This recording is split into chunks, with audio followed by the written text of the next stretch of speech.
Assalamualaikum warahmatullahi wabarakatuh. Saya Restiana Sari dari Pendidikan Matematika FKIP Untirta.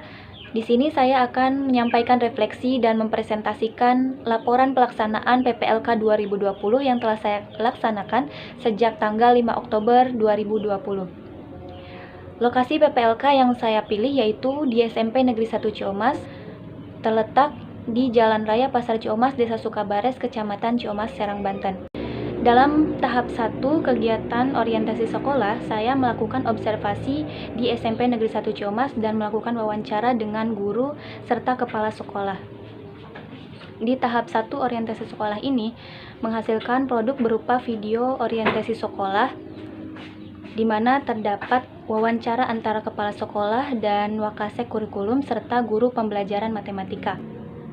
Potensi yang dimiliki SMP Negeri 1 Ciomas diantaranya adalah calon siswa baru banyak yang berminat untuk sekolah di SMP Negeri 1 Ciomas karena tertarik dengan ekstrakurikulernya, diantaranya drum band dan pencaksilat, serta lingkungan belajar yang baik. Hal-hal yang perlu ditingkatkan untuk sekolah adalah kerjasama orang tua dalam mendukung pendidikan anak. Dan sekolah perlu meningkatkan kualitas pembelajaran daring dan luring dengan memberikan fasilitas yang lebih memadai dalam menunjang kegiatan pembelajaran. Saran untuk meningkatkan mutu sekolah yaitu dalam penerimaan peserta didik baru diadakan tes seleksi untuk meningkatkan kualitas peserta didik.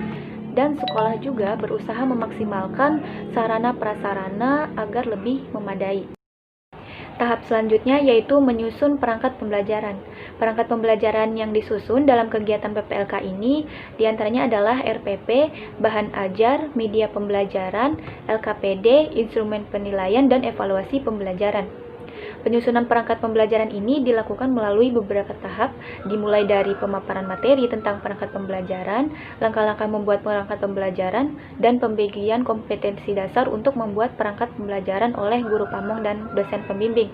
Setelah itu, Bapak Ibu dosen pembimbing melakukan bimbingan di grup WA. Nah, penyusunan perangkat pembelajaran ini disesuaikan dengan informasi yang dipaparkan oleh dosen pembimbing dan guru pamong, serta kesepakatan saat pengantar pengembangan pembelajaran. RPP yang dibuat adalah RPP daring 1 lembar yang disesuaikan dengan kurikulum 2013 dan pendekatan saintifik. Nah, RPP ini dirancang untuk 1 kali pertemuan yaitu 2 kali 40 menit, berisi beberapa komponen diantaranya identitas sekolah yaitu SMP Negeri 1 Ciomas, mata pelajaran matematika dengan materi persamaan garis lurus dan submateri sifat-sifat persamaan garis lurus untuk kelas 8 semester 1. Kompetensi dasarnya yaitu 3.4 dan 4.4. Tujuan pembelajaran yaitu melalui pembelajaran discovery learning dengan menggunakan Google Meet dan WhatsApp, peserta didik menentukan sifat-sifat persamaan garis lurus melalui grafik garis lurus dengan teliti dan penuh percaya diri. Nah, langkah-langkah pembelajarannya sesuai dengan sintaks model pembelajaran discovery learning, yaitu pemberian rangsangan, identifikasi masalah, pengumpulan data, pengolahan data, pembuktian, dan penarikan kesimpulan. Yang selanjutnya adalah bahan ajar, berisi penjelasan materi tentang sifat-sifat persamaan garis lurus. Nah, bahan ajar ini dikembangkan dengan menggunakan sumber referensi dari buku Kemendikbud dan menyesuaikan dengan kurikulum 2013. Dalam bahan ajar ini, penyajian materi menggunakan model discovery learning guna mengembangkan kemampuan memahami persamaan garis lurus dengan menggunakan tabel, persamaan, dan grafik. Bahan ajar ini juga dilengkapi dengan contoh-contoh soal, latihan, dan evaluasi. Selanjutnya, media pembelajaran disesuaikan dengan perkembangan peserta didik dan sesuai dengan kebutuhan saat pembelajaran daring. Pembelajaran yang dikembangkan adalah medianya yaitu PowerPoint dan video pembelajaran. Selanjutnya, LKPD atau lembar kerja peserta didik. Ini dikembangkan berdasarkan pendekatan saintifik dan disusun menyesuaikan dengan indikator pencapaian kompetensi yaitu menentukan sifat dari persamaan garis lurus yang saling sejajar dan menentukan sifat dari persamaan garis lurus yang saling berpotongan. Selanjutnya, instrumen penilaian berisi lembar pengamatan sikap sosial dan rubrik penilaiannya, lembar penilaian pengetahuan dari LKPD dan tes tertulis, tes evaluasi, beserta rubrik penilaiannya, serta lembar penilaian keterampilan portofolio. Sedangkan evaluasi pembelajaran disusun untuk mengetahui kemampuan siswa dalam memahami materi pembelajaran. Nah, evaluasi pembelajaran berisi soal-soal materi tentang sifat-sifat persamaan garis lurus yang sudah dipelajari oleh peserta didik. Tahap selanjutnya yaitu pembuatan video pembelajaran. Pembuatan video pembelajaran ini melalui beberapa tahapan, dimulai dari pengantar pengembangan video pembelajaran yang dijelaskan oleh Bapak atau Ibu dosen pembimbing dan guru pamong melalui Google Meet, dan selanjutnya saya melakukan perencanaan untuk substansi video pembelajaran. Selanjutnya menentukan aplikasi untuk pengeditan video pembelajaran dan melakukan proses pengumpulan alat dan bahan. Nah, setelah selesai, saya menyusun rencana, kemudian dilanjutkan dengan tag video dan melakukan proses pengeditan video serta publikasi video pembelajaran. Nah, video pembelajaran ini disesuaikan dengan kompetensi dasar dan indikator pembelajaran. Materi ditentukan berdasarkan RPP, yaitu tentang sifat-sifat persamaan garis lurus, dan video disajikan sesuai dengan perkembangan siswa. Dengan durasi waktu 10 menit, video pembelajaran ini dipublikasikan melalui media sosial yaitu YouTube, dan link video pembelajaran dibagikan kepada dosen pembimbing dan guru pamong. Tahap yang ketiga yaitu peer teaching pembelajaran daring. Peer teaching ini dilaksanakan mulai dari pembagian kelompok kecil dan teknis pelaksanaan peer teaching oleh dosen pembimbing dan guru pamong. Kemudian menyusun perangkat pembelajaran dan rencana kegiatan atau skenario yang akan dilakukan saat peer teaching. Nah, selanjutnya melaksanakan kegiatan peer teaching secara daring atau via Google Meet bersama kelompok yang sudah dibagikan dan melakukannya secara bergiliran sesuai urutan yang telah ditentukan. Nah, peer teaching ini dilaksanakan sesuai dengan perangkat yang sudah dikembangkan, terdiri dari pendahuluan, kegiatan inti, penutup, dengan alokasi waktu 20 menit.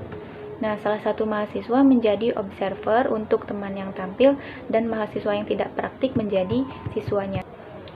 Tahap selanjutnya yaitu praktik pembelajaran. Alternatif yang saya pilih yaitu alternatif 2. Dalam praktik pembelajaran alternatif 2 ini menentukan 3 orang siswa SMP kelas 8. Nah, praktik pembelajaran dilaksanakan sesuai dengan rencana kegiatan pembelajaran yang dilakukan secara daring menggunakan platform Google Meet dan WhatsApp Group. Pembelajaran daring yang saya lakukan dimulai dengan kegiatan pendahuluan, yaitu mengkondisikan peserta didik melalui grup WhatsApp agar membuka materi LKPD dan tugas yang harus dikerjakan. Selanjutnya, peserta didik memasuki room Google Meet untuk mengikuti pembelajaran secara sinkronus, diawali dengan mengucapkan salam dan berdoa, penyampaian tujuan pembelajaran, pemberian motivasi, dan menjelaskan manfaat materi persamaan garis lurus dalam kehidupan sehari-hari. Selanjutnya yaitu kegiatan inti pembelajaran, di mana kegiatan inti ini sesuai dengan sintaks model pembelajaran discovery learning, di mana tahapannya adalah pemberian rangsangan, identifikasi masalah, pengumpulan data, pengolahan data, pembuktian, dan penarikan kesimpulan. Nah, selanjutnya yaitu kegiatan penutup. Saya melakukan refleksi dan penguatan terhadap materi pembelajaran, kemudian memberikan soal evaluasi untuk materi selanjutnya, diakhiri dengan doa penutup dan salam. Terdapat banyak sekali pengalaman yang saya dapatkan selama kegiatan PPLK ini, diantaranya adalah saya dapat mengenali lingkungan sekolah dan kegiatan pembelajaran di dalamnya. Selanjutnya, saya dapat berlatih membiasakan diri dalam mendidik peserta didik dalam situasi dan kondisi saat pandemi ini, melatih kompetensi sebagai calon guru, serta meningkatkan keterampilan diri dalam mengembangkan perangkat pembelajaran dan memilih media pembelajaran. Hal yang perlu ditingkatkan selama saya mengikuti kegiatan PPLK ini adalah lebih menguasai teknologi yang digunakan dalam menunjang kegiatan pembelajaran daring, serta meningkatkan kemampuan komunikasi dan keterampilan dalam pengelolaan kelas pada pembelajaran daring, dan lebih menguasai strategi atau teknik dalam kegiatan pembelajaran. Sebagai calon guru, agar menjadi profesional, hal yang dapat saya lakukan selain mengikuti pendidikan profesi guru atau PPG, saya juga harus mengikuti perkembangan teknologi yang mutakhir, sehingga dapat memilih media pembelajaran yang sesuai dengan kondisi dan perkembangan siswa, serta mempelajari metode mengajar yang efektif sesuai dengan perkembangan dan gaya belajar peserta didik, serta berusaha memberikan materi ajar sesuai dengan manfaatnya dalam kehidupan sehari-hari dengan menggunakan media pembelajaran.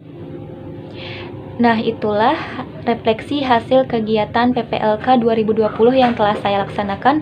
Kurang dan lebihnya mohon dimaafkan. Wassalamualaikum warahmatullahi wabarakatuh.